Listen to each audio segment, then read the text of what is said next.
This is Ollie Kilifi, and you're watching Rugby Wrap Up. Well, hi, everybody. No, we're not going to start it that way. Coming up next on Rugby Wrap Up, Matt McCarthy and Steve Lewis talking Major League Rugby. Rugby Wrap Up brought to you in part by Irish Rugby Tours, the Rugby Tours people. A balanced palate, nutrition for peak performance.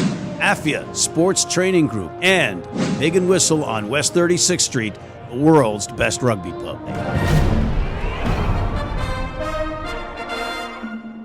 Hey everybody, welcome back to Rugby Wrap Up. Matt McCarthy and the dashing Steve Lewis at the Fantasy Sports Network, Studio 34 in Midtown Manhattan, talking rugby. And Steve, we are talking rugby on our own turf. Major League Rugby, chock full of excitement. But before we get to that, how are you again?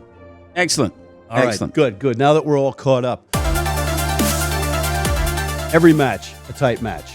Every match, fans on their seats.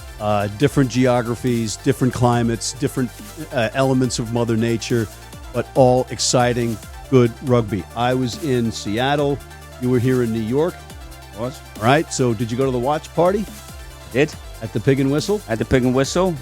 That's P&W? Rugby Pub in New York City. Actually, it was a good turnout for the Rooney watch party there. Yeah, the Rooney fans, guys, or folks, have that thing going pretty well. But P&W, I mistook for Pig and Whistle in the thread from the Seattle contingent, and I didn't realize until I was on the plane.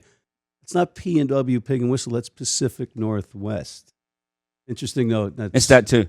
Anyway, back to the rugby. Yeah. That was it. That's the whole segment. Yeah. I have to concur with your sentiments, though. When you have 4 games, which are decided by a total of 10 points, 2.5, that's a really good spread. And why is that important?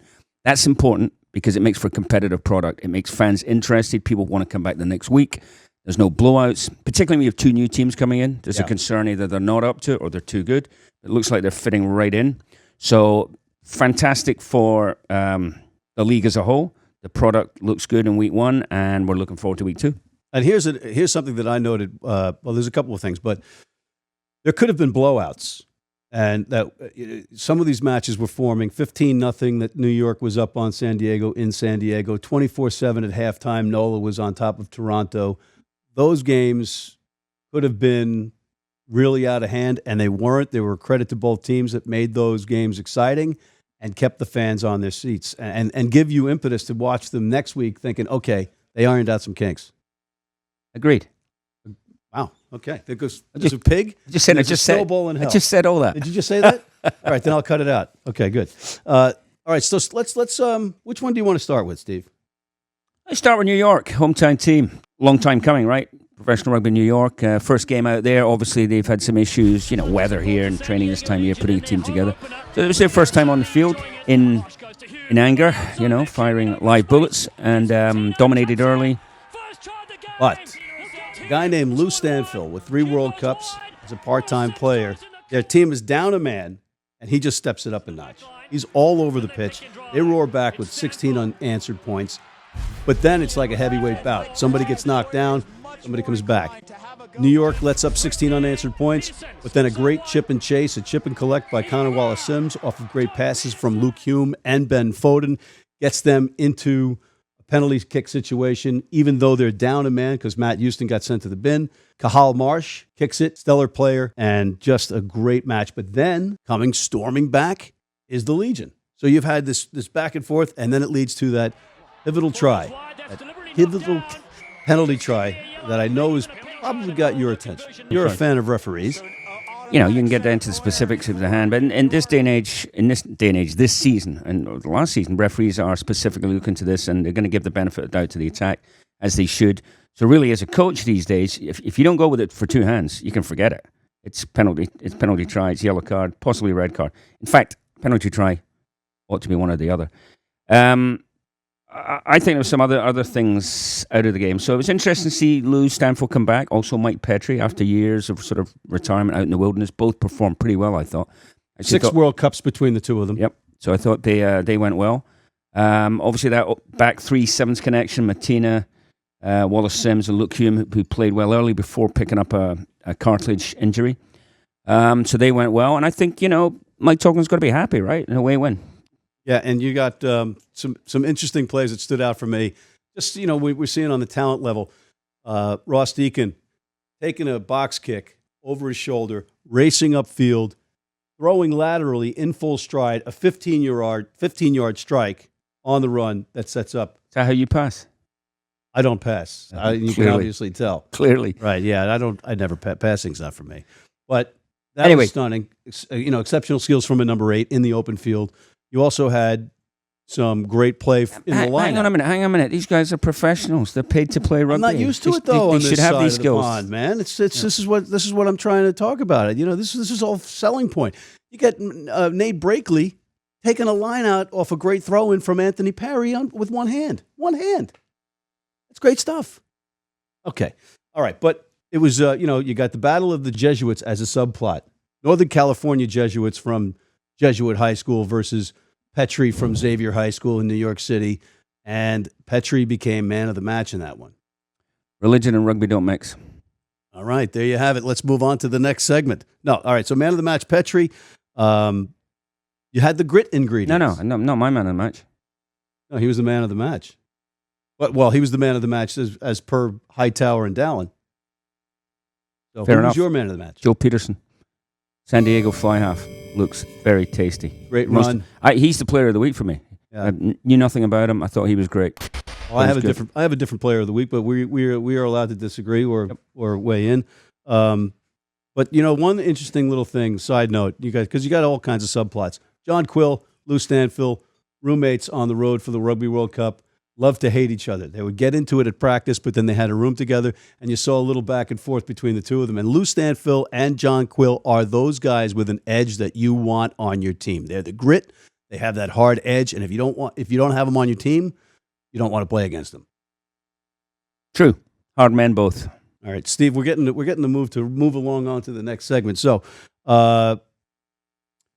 you said your player of the week was Peterson. Yeah. I'm going to go from a guy that was also kicking off the tee, Brock Stoller, who was stellar for Seattle.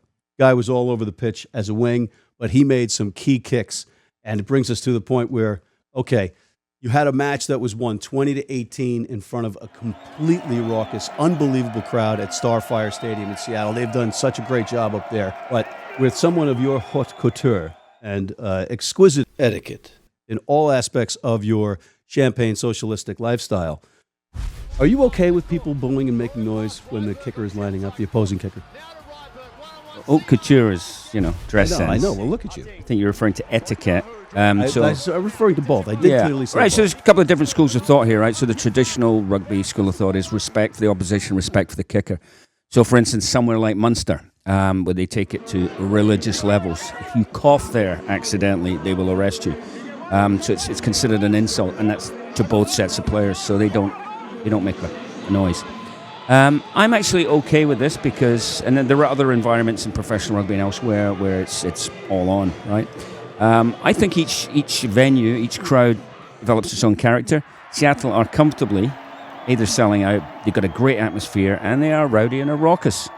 And if they want to make it intimidating for opposing teams, back to my point, they're all professional now, they're getting paid. I was a kicker, make the kick, don't make an excuse.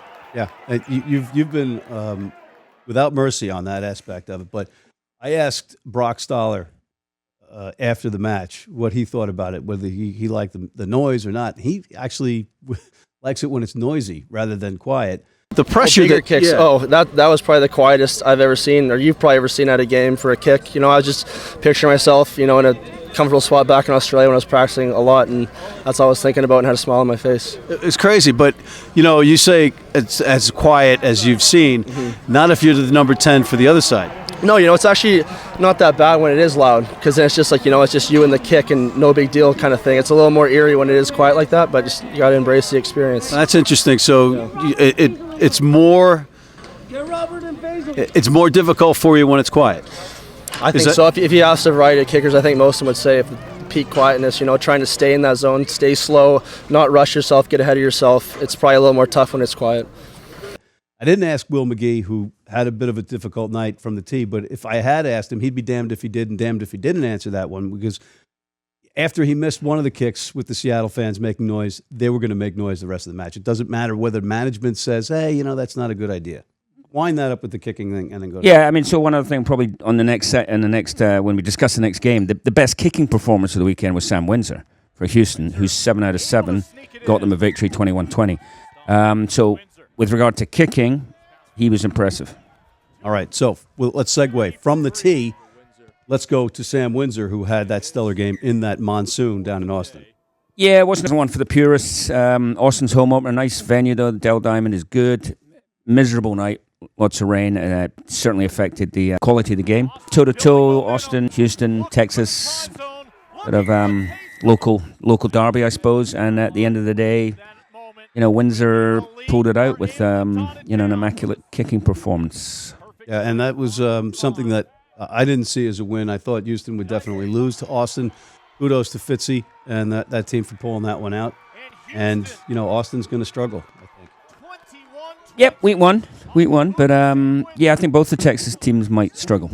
All right, so that brings us to another team that we thought was going to struggle, the NOLA Gold. And NOLA Nate and his imports of Aussies, and he's got Cam Nolan, and he's got Bailey from Canada.